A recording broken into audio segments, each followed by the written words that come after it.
tal? ¿Cómo están? Yo soy Pancho Pierle. Este es el primer episodio de un espacio donde, como dice el nombre, largo y tendido, tendré la oportunidad de conversar con algunos invitados de una manera más extensa, poder conversar un poco acerca de distintos temas, pero también para conocer más acerca de los personajes, porque muchas veces en las entrevistas podemos solamente tocar los temas superficiales o los temas coyunturales, pero no podemos aprender más acerca de dónde viene la persona, cómo se construyó para llegar al punto en el que nos encontramos ahora. Nuestra primera invitada en esta oportunidad es una amiga mía. Estoy muy contento con que tenga ella la predisposición de estar en este primer episodio. Juliana Cacha, ella es escritora, conferencista, comunicadora y además también dirige una asociación, la Asociación Origen. Y además yo tengo la dicha de poder llamarla amiga. Yuli, ¿cómo estás? Muy buenos días. Buenos días, Pancho. Gracias por esta invitación y por invitarme a hacer el primer programa. El halago es mutuo, entonces. Sí, sí. Muchas gracias, muchas gracias. Bueno, el tema, la razón por la cual te he invitado, no solamente es para conocer un poco más acerca de ti, la dinámica de este programa la estoy improvisando mientras estamos hablando, porque como es el primer programa, me estoy permitiendo la licencia de crear mientras voy hablando. Vamos a hacer como una especie de viaje en el tiempo, ¿está bien? Vamos a comenzar hablando del presente. Luego vamos a ir al pasado para conocer un poco acerca de ti y luego vamos a ir al futuro para conocer un poco cuáles son tus predicciones sobre lo que puede pasar. Julia Dramos. Exactamente. Lo que puede pasar en el Perú, lo que puede pasar en el mundo, en la coyuntura política nacional, internacional, lo que ha pasado este último fin de semana, también seguramente tendrá alguna repercusión en nuestro país. Pero primero vamos al presente, que es justamente este libro, que es uno de los varios libros que has escrito tú. Yo tengo ya 3 libros tuyos en mi biblioteca. Este es el último que he tenido, que se llama Desarrollo Sostenible o Rendición de Soberanía. Y luego el subtítulo es Alcances de la Agenda 2030 e implicancias del marco de cooperación entre la ONU y el Perú. Principalmente es acerca de la Agenda 2030, que es un tema bastante polémico, bastante interesante, porque nos involucra a todos. Nos involucra a todos y muchos tal vez no saben cómo se están involucrando, cómo es que el Perú y los distintos países que han firmado este pacto de cooperación se vienen involucrando. Creo que partir por lo básico es lo más importante. ¿Qué cosa es la Agenda 2030? La Agenda 2030 es un programa, y como su mismo nombre lo dice, una lista de prioridades que puso la ONU en el 2015. Es una especie de reconfiguración de los objetivos del milenio que no se alcanzaron. Entonces prometieron que con esta Agenda 2030 iban a más o menos salvar al mundo, ¿no? Porque cuando uno lee todos los documentos de la ONU, que esto es importante recalcar, o sea, la Agenda 2030 tú entras a la página y te vas a encontrar con 17 objetivos de desarrollo sostenible bonitos. Vamos a ir viéndolos poco a poco porque efectivamente son bonitos y uno dice, oye, qué maravilla, ¿no? Y ni siquiera cuando profundizas en las metas logras encontrar todo el contrabando. Tienes que ir más allá. Si algo sabe hacer la ONU son documentos. Y son tantos... Documentos que parecen bonitos. O sea, que son complejos. O sea, son, no sé si complejos, largos es la palabra. Porque complejos no tienen mucho, pero claro, un ser humano normal que se levanta, lleva a sus hijos al colegio, trabaja, ¿no? Tiene amigos, hace algo de deporte, o sea, sería un poco tonto que dedique un minuto de su vida a leer estos documentos. Solamente ve la parte superficial, entonces. Se queda con siquiera la ven, pero es en esa profundidad de los documentos es que uno encuentra cómo realmente se implementa la agenda. Eso es lo primero que quiero decir, porque ya me he encontrado con personas que dicen, oye, no está mal. Y me sorprende porque hasta ves empresarios de alto nivel que hace videos para la ONU, que eso es algo que después te puedo contar, al lado, los ponen en el video al lado de una ONG ultra archifeminista de izquierda, que seguramente va contra su agenda, y tú dices, no entiendo nada cómo alguien puede hacer algo así, ¿no? Pero... Las personas que crearon esta agenda o estos 17 objetivos, creo que aparte son como 127 metas dentro de 169. 169 metas dentro de los 17 objetivos. Sí. ¿Quiénes fueron? Funcionarios, fueron los miembros de la ONU, los representantes de los países de la ONU, ¿no? Y decidieron que con esto iban a salvar el mundo en 15 años. Pero lo hicieron, digamos, en colaboración con los países mismos, cuando uno hace... ¿Hubo alguna intención democrática detrás o simplemente fueron ellos que decidieron así es el camino? Ellos disfrazan la democracia. ¿Por qué? O sea, se pintan de democráticos porque dentro de sus consultas, por ejemplo, está la sociedad civil. Claro. Pero cuando tú revisas a quienes consultan, son ONGs. Civil, claro. O sea, por lo menos en el Perú. Yo no fui consultado, por ejemplo. ¿Tú fuiste consultado? No, pero si tú ves, por ejemplo, quienes consultaron para hacer el marco de cooperación con el Perú, todas las ONG son de izquierda, feministas, de género. Como la mayoría de ONGs aparte, ¿no? Sí, como la mayoría de ONGs que están metidas en este tema, sí, digamos. Y en el mundo es igual. ¿Por qué? Porque dicen que las organizaciones de la sociedad civil son socios estratégicos de la ONU, junto con la empresa privada, la academia, los gobiernos, los distintos niveles de gobierno en los países. Entonces, claro, llegan los representantes y deciden hacer este documento. Es una resolución, que eso es algo interesante, porque la ONU ya no trabaja con cartas, con convenios, con instrumentos tan grandes, porque tendría que el país poder suscribirse, ¿no? Poder adherirse, poder hacer en el Congreso. Tú tienes que ir y decir, ya, este instrumento digamos, jurídico internacional lo voy a incluir. Ya. Y eso toma tiempo. Entonces ahora lo que hacen son resoluciones. Entonces, tú te vas adhiriendo a ciertas resoluciones y las vas ingresando. ¿Pero es optativo? ¿El país puede elegir si se adhiere o no? O sea, es optativo. Lo que pasa es que hay países como el nuestro que, paradójicamente, con el gobierno de Pedro Castillo y en adelante, han recontrafirmado, sellado con todo, con fuego. Sí, con ojos cerrados. Sí, hace unos días, entre el 8 y el 15 de julio, se llevó a cabo el foro de alto nivel en Nueva York, y fue Víctor García Toma, que es nuestro representante en la ONU, y de verdad me dio un poco de pena en el sentido en que ya recontraconfirmó que el Perú ya está sometido a la Agenda 2030 y... ¿Él firmó algo? Porque él, digamos, que no se ha caracterizado por ser una persona afín a esas ideas. Eso es lo que me sorprende. Las cosas así claves, los momentos claves son marco de cooperación que se firma en el 2021 y que está vigente del 2022 al 2026, que es el marco que, valga la redundancia, enmarca el trabajo conjunto entre el Perú y la ONU. Pero si eso lo firma Castillo. Eso se firmó en 2015, tú dices, ¿no? No. Este marco de cooperación, o sea, viene la Agenda 2030. 2015.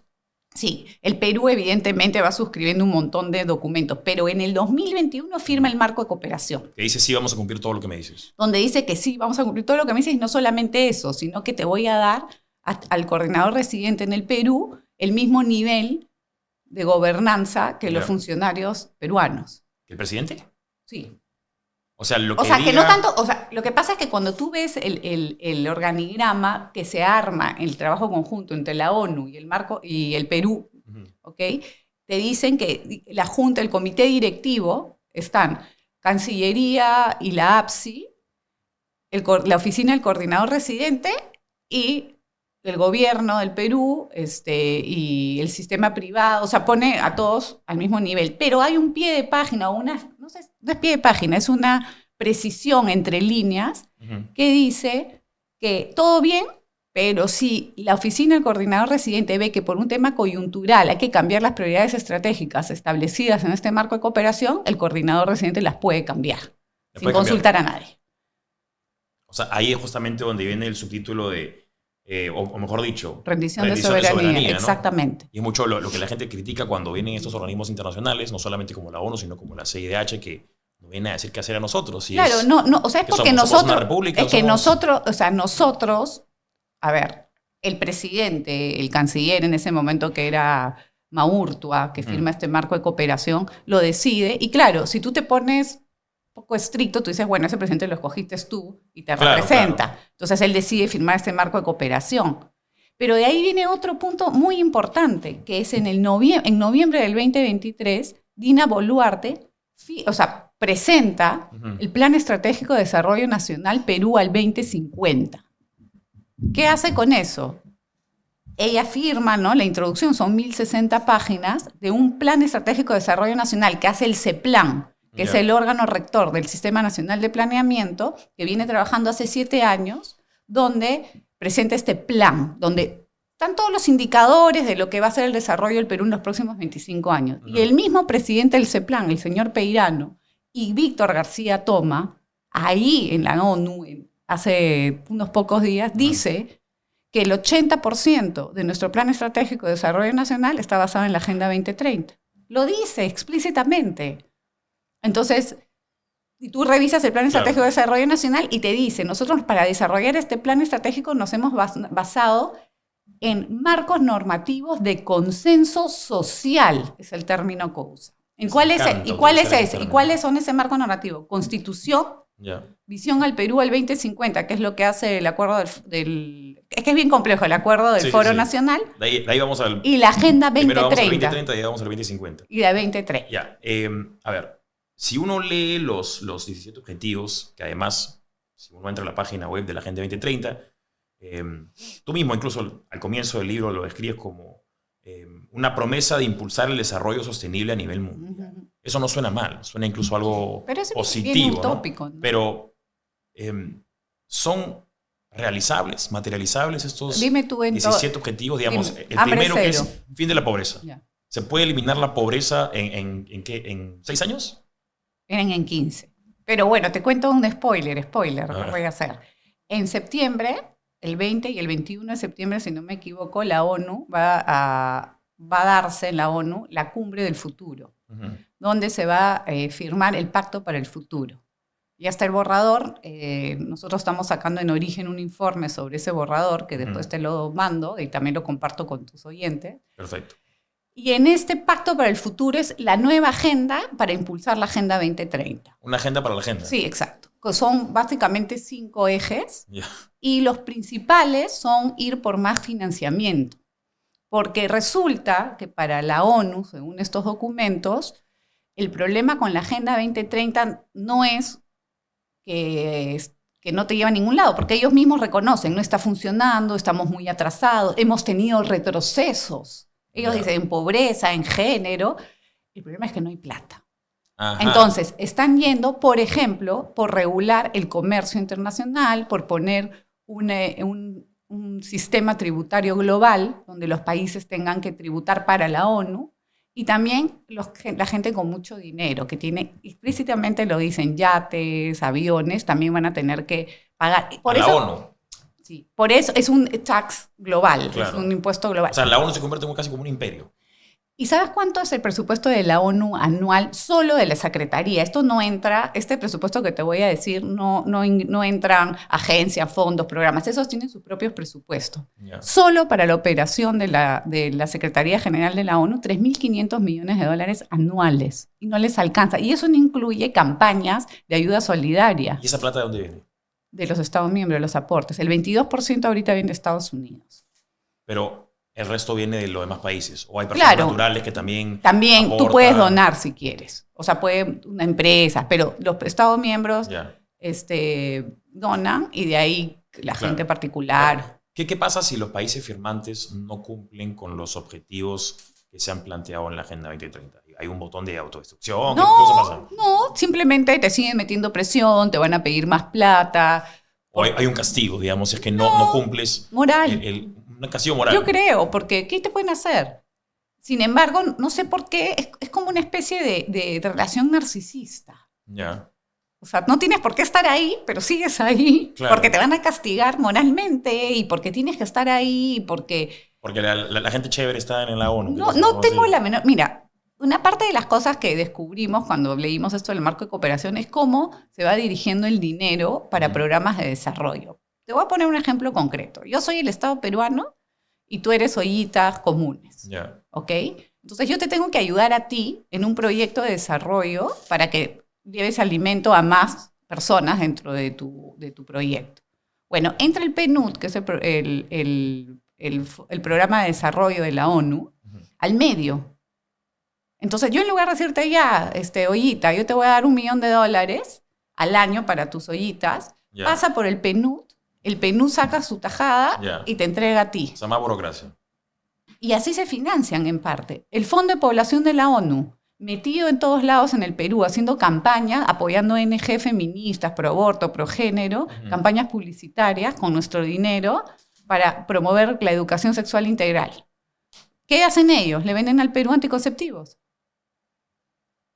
Claro, ya. Vamos ahora a ir viendo... No, no sé si paso a paso todos los 17 objetivos, pero al menos algunos de los más importantes o más llamativos. El primero se llama fin de la pobreza. Sí. Y dentro del objetivo, la meta 3 del objetivo es poner en práctica a nivel nacional sistemas y medidas apropiadas de protección social para todos y para 2030 lograr una amplia cobertura de los pobres y los más vulnerables.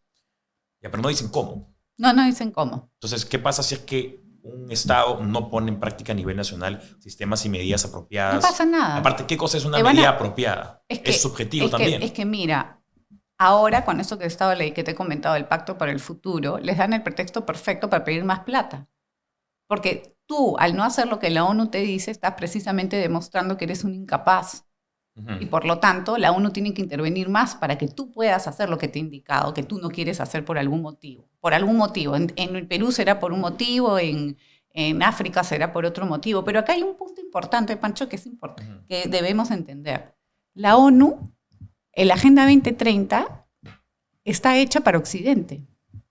¿Por qué? ¿No somos nosotros? Rusia, ¿tú crees que...? Bueno, pero ¿somos nosotros dignos de ser considerados Occidente o no? No, porque nosotros somos dignos de ser. Cultura judio-cristiana. Está bien. Eso es lo que te quiero decir. Okay. ¿Por qué? Porque ahorita tú lees bastantes documentos, por ejemplo, el plan estratégico de la ONU Mujer, que es otra asociación, ya no sé si es programa, agencia o fondo de la ONU, y te dice que para el 2028 el género tiene que estar transversalizado en la ONU. Eso me da risa.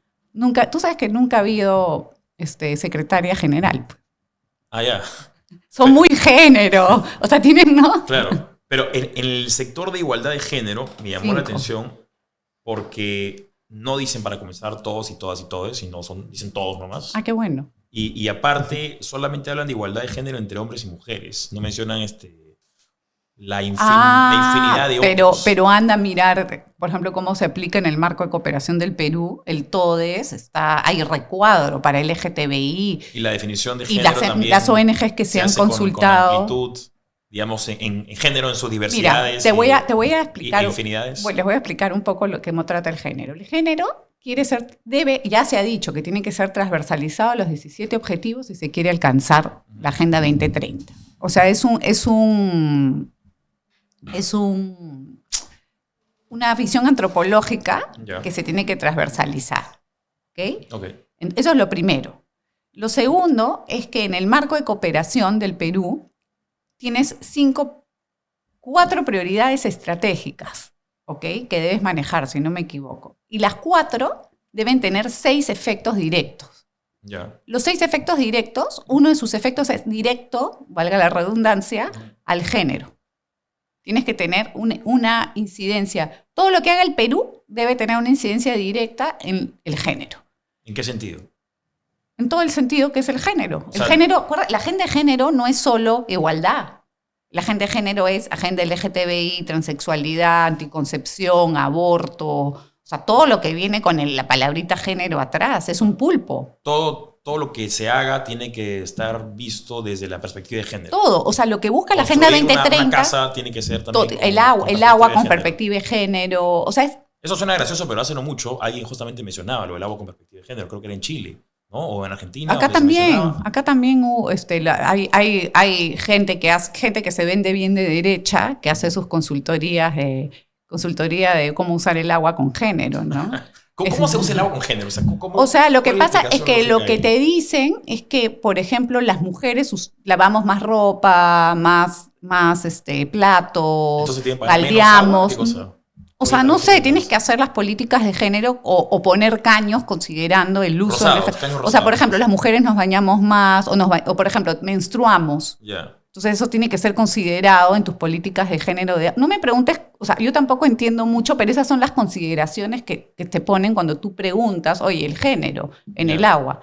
Pero lo que trato de decir es que lo que se busca con la Agenda 2030 es un cambio cultural, en que la base, la columna vertebral es el género. Por eso todo lo que tú vayas a ver tiene que tener impacto en género, si no, no le sirve de nada. Pero es curioso porque, a ver, por ejemplo, España, que tiene una política migratoria pésima, o sea, permiten que entre quien sea, y España se está llenando, por ejemplo, de muchos migrantes que vienen de países que son teocráticos. Sí, claro. Donde, según la ley propia musulmana, la sharia o sharia, la mujer no tiene derechos en comparación claro, al hombre. Entonces, pero votan por ellos. ¿cómo coexisten el es hecho de que entren musulmanes teocráticos de España, pero que ellos tengan la Agenda 2030? Escúchame, todo es incoherencia.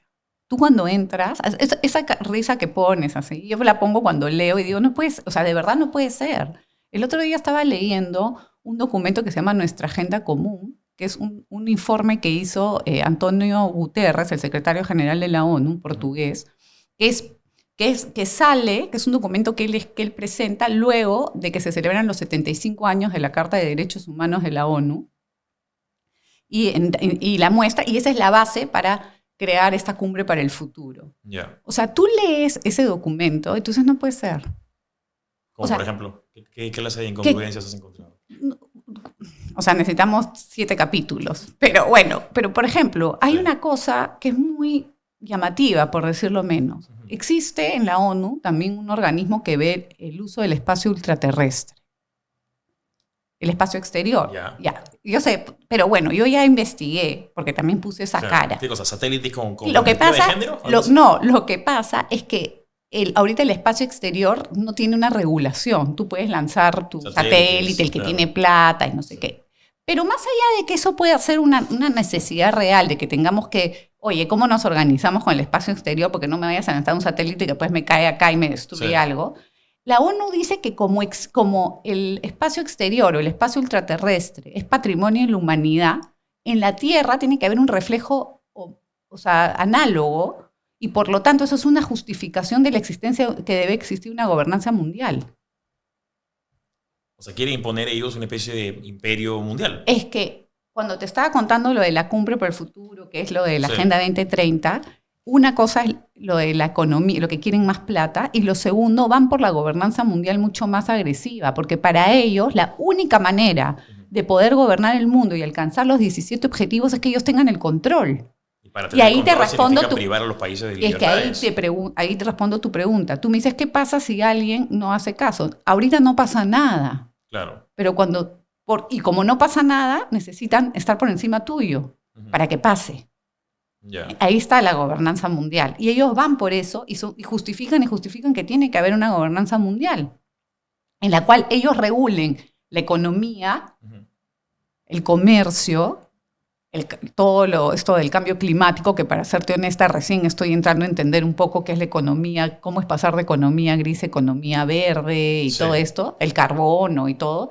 Y lo otro es regular las normativas. Ellos dicen, hay que derogar todas las leyes y todas las normas que van contra el género.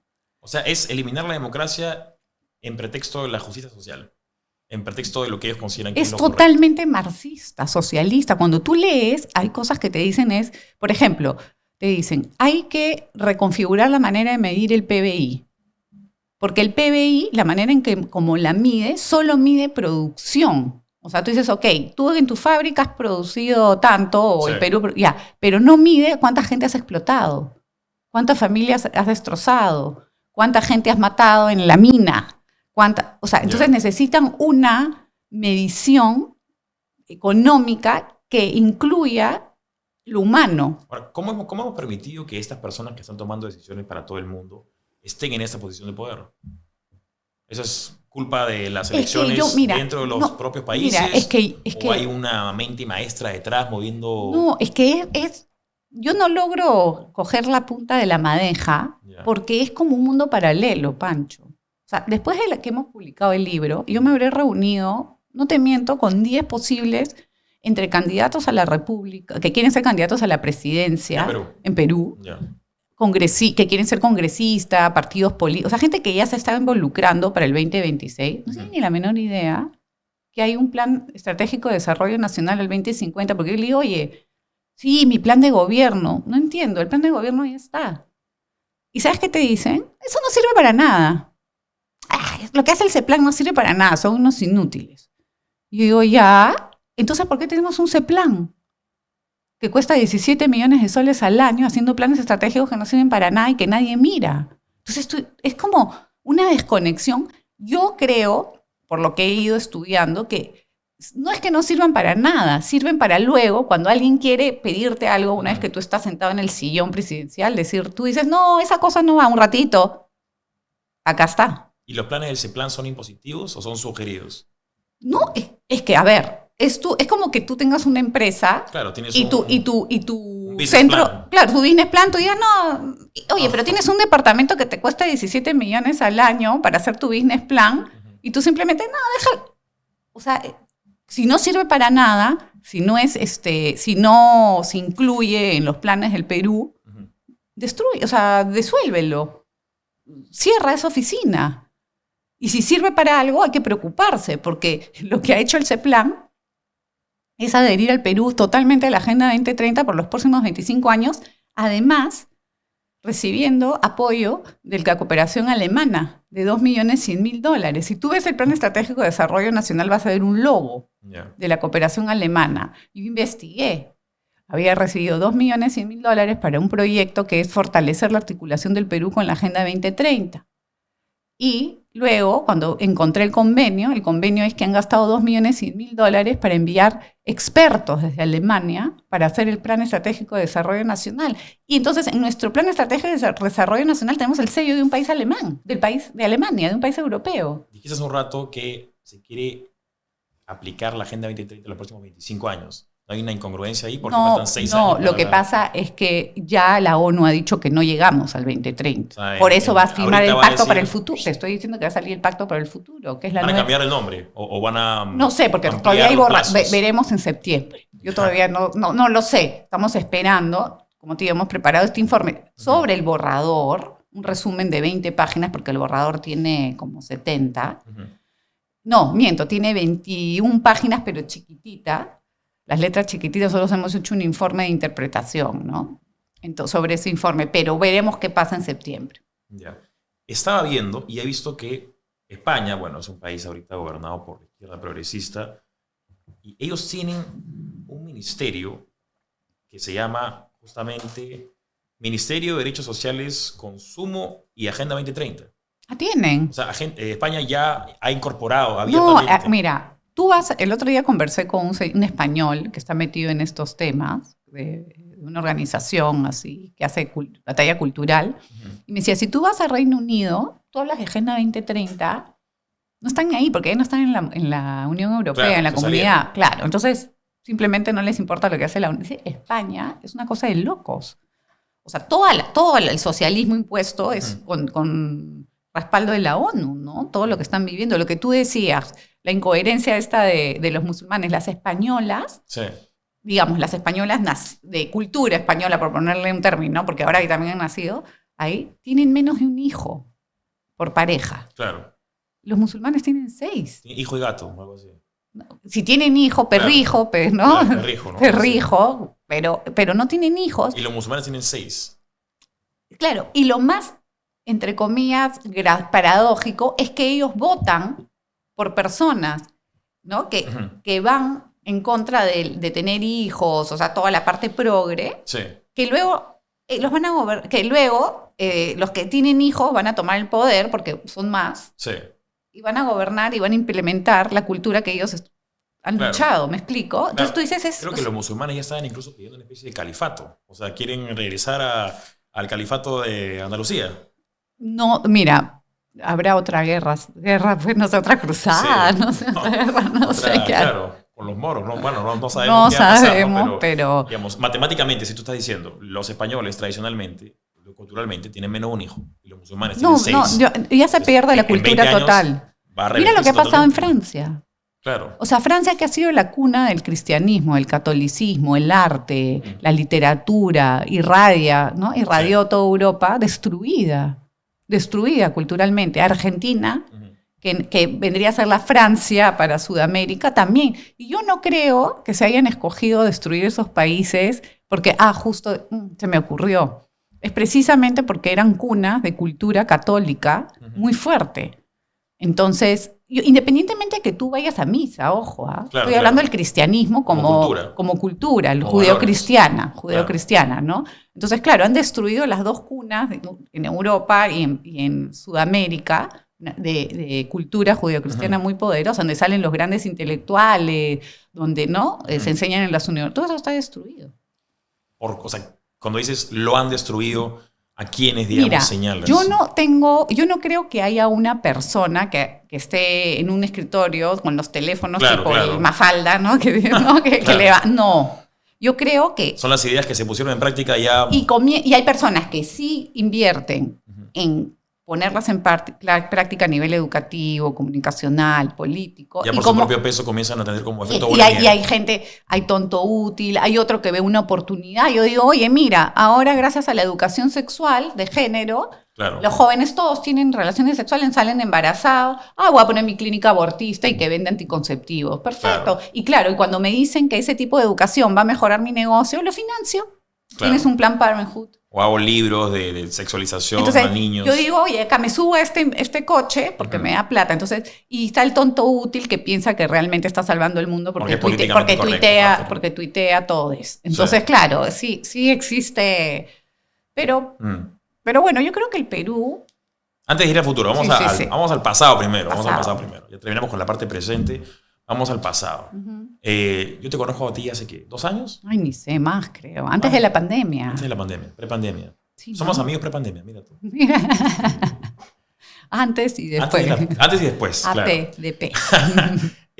Pero me acuerdo que tú me comentaste que antes de fundar Origen habías tenido una experiencia profesional totalmente distinta. Sí, habías trabajado en empresas que nada tienen que ver con el rubro en el que estás ahorita.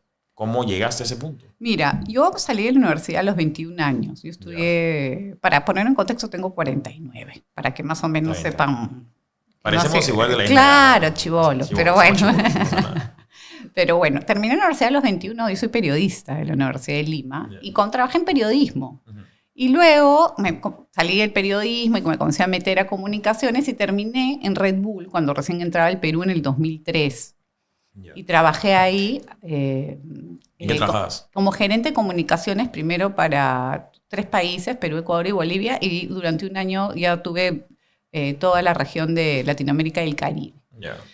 Salí en el 2008 porque hubo cambios y qué sé yo, y luego entré a Terra, que era este portal periodístico de Telefónica, que era, de verdad que ahora yo miro atrás y antes que existiera Netflix había YouTube y todo, y Terra, pero bueno. Y ahí me caso, yo ahí tenía 34, 33, 34, y a los 34 me caso, y a los 35 tengo a mi hija Lía, que ahora va a cumplir 14. Y ahí entra la crisis. O sea, yo no entro a hacer este trabajo más de batalla cultural y político porque me paré un día y dije, hay que batallar, como hay gente que lo hace ahora, porque en ese momento no era tan evidente. Yo me fui metiendo. Sí. ¿Por qué? Porque cuando nace mi hija, yo comienzo a tener una crisis existencial y dije, yo no quiero dejar a mi hija sola, yo no quiero que la críe una nana. Sí. Y entré así en colapso y comencé a leer un montón de libros sobre educación familiar y caí en que el quid así del tema en la educación eran las virtudes. Mira, así bien mamá... Católica.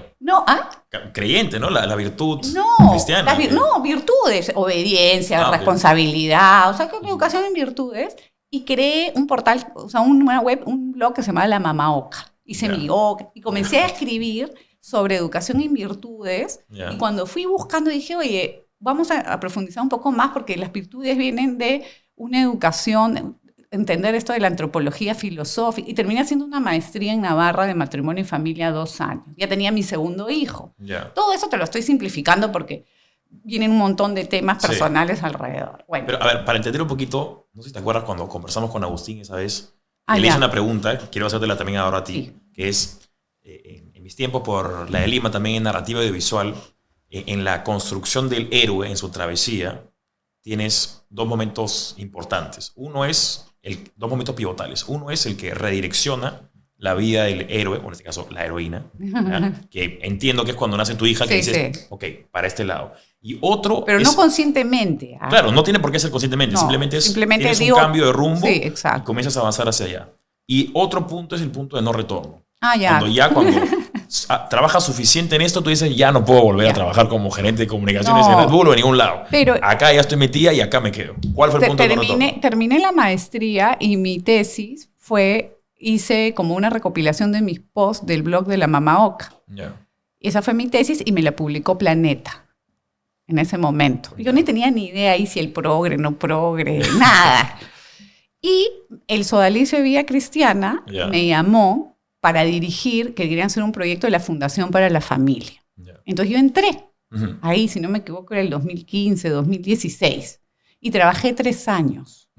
Pero yo iba muy, sí, promovamos virtudes, la educación familiar, la familia, o sea, más a nivel, por decir algo, más parroquial, por ponerle un término, pero dándole un paso más pro. Ahí es donde yo invito a Agustín Laje y a Nicolás Márquez, porque comienzo a darme cuenta que había algo que perturbaba la capacidad de educar a los niños, que era el género. Y coincide con este movimiento de con mis hijos no te metas, el currículum nacional, y termino yo más o menos parada en la Plaza San Martín, ¿no? De verdad, ¿no? Entonces yo no pertenecía con mis hijos no te metas, participé de eso. Claro, simpatizante. Mira, una vez estábamos organizando imagínate, un congreso de sexualidad para jóvenes, y yo estaba caminando por los pasillos, organizando, y me para Betel, que es esta... la radio. Sí, la radio, ¿no? Del evangélico. Y me dice, ¿usted qué opina esto del género? Y yo doy mi opinión y me volví viral. O sea, tenía 3 millones de vistas. 5 millones tuvo esa. Claro. Pero no fue mi canal, porque yo ni siquiera sabía que existía YouTube. Pero la cuestión es que así se fue dando. Y invité a Agustín porque dije, oye, ¿Eso qué año fue? ¿2015? 2016. 2016. Y llamé a Agustín, porque me dieron el dato, un amigo argentino, y le dije, oye, ¿quieres venir a presentar tu libro, del libro negro? Ya. Y le digo, ¿y cuánto cobras? Nada, solo déjame vender mis libros. Sí. Y vino Agustín, y ahí es donde se da la famosa pelea en RPP con Patricia del Río, ¿no? Claro. Y de ahí, así me fui metiendo y me di cuenta, ¡ala! Yo dije, acá hay guerra. Ese fue el punto entonces de no retorno. Después, por ejemplo, un día estaba sentada en mi escritorio y hacía en vivos en Facebook sobre educación familiar, y un amigo me manda este libro de cuentos de niñas para la noche, y espantado porque había un cuento de un niño trans. Y yo lo comento, cierro mi Facebook y tuve 1500 hates. Pero igual. Y ahí me di cuenta que existían feministas. No hay prensa mala. Escúchame, me di cuenta que existían feministas, así, de pelo verde, y yo decía, pero no entiendo, yo soy mujer. Ahí dije, y aparte dije, acá ya no me va a contratar nadie. Claro. Pero mentira, ¿no? Al final, pero cerraron. Se abrieron otras oportunidades. Bueno, cerró FAM, porque al final el Sodalicio decidió no seguir con el proyecto por X motivos. Y yo fui dando vueltas así, me junté con 2 socios que también estaban dando vueltas y fundamos Origen. Y ya Origen tiene 5 años. Y ya como que estructuramos mucho mejor, ya con un ideario mucho más potente, más político, más comunicacional. Sí. Y yo dirijo Origen y así es como estoy. O sea, de verdad, mira, para terminar esta parte, soy bien honesta. Mi cajero automático está arriba, porque tú dices, ¿cómo haces para hace 14 años vivir de esto? De verdad que la gente va entrando, se va interesando, se va uniendo. Comunicar esto para que la gente se entere de lo que sucede, ¿no? O sea, se empape de lo que sucede y pueda un poco cooperar o también ser parte de, no solamente... O sea, no todo el mundo debe o debería tener pues una asociación, dar batalla cultural, porque imagínate. Que se enterada, ¿no? Que se enterada. No, pero tiene que apoyar o dar su batalla desde su trinchera. ¿No? A ver, ya, nos queda poco tiempo, ya la jefa me está mirando con cara de poco tiempo. Pensé que era Sin Límites. No, Sin Límites no, o sea... Largo y tendido. Largo y tendido es el nombre. No tan largo todavía, no tan largo. Pero bueno, ya, futuro. ¿Qué cosa le depara a Juliana Cacha en el futuro? Lo que Dios quiera. ¿Tienes intenciones políticas? No por ahora. No, tengo hijos muy chicos. Entonces yo soy una mujer pro familia y lo primero es mi familia. Tengo que ser coherente. Y mis hijos todavía me requieren un montón de tiempo presencial, digamos. Sí. Entonces todavía no. ¿Y para Origen qué se viene? Para Origen tenemos lo de la investigación de la Agenda 2030, también estamos indagando un poco en todo lo que es el progresismo. Estamos viendo de publicar un libro sobre el progresismo con varios autores. ¿El Perú es un país, digamos, que resiste al progresismo? Sí, yo creo que bastante. Como Paraguay, que somos más conservadores. Sí, lo que pasa es que las ONGs tienen mucha plata y se meten por los palos y hacen lo que no quiere el pueblo, por ponerle un término, o votas pues por tu presidente bien de izquierda y los más izquierdistas, que supuestamente son conservadores, son los que te adhieren, te firman todo con la ONU. Entonces nadie sabe para quién trabaja.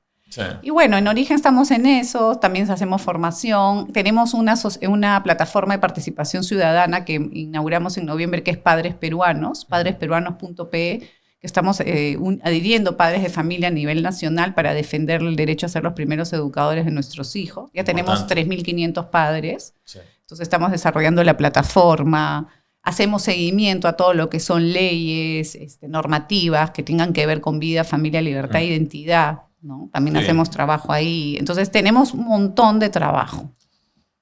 Ponme dime cuáles son las páginas en las que te puedes seguir, porque tú también tienes ahora tu podcast, ¿no es verdad?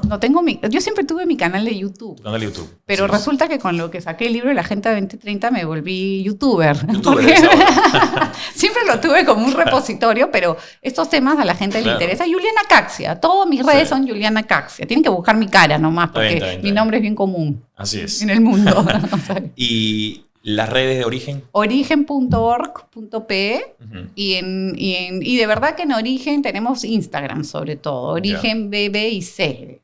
Perfecto. Listo. Yuli, muchas gracias por acompañarnos en esta primera oportunidad en largo y tendido, y con eso culminamos este primer episodio, primero de muchos más que seguirán más adelante. Chao, que hasta la próxima.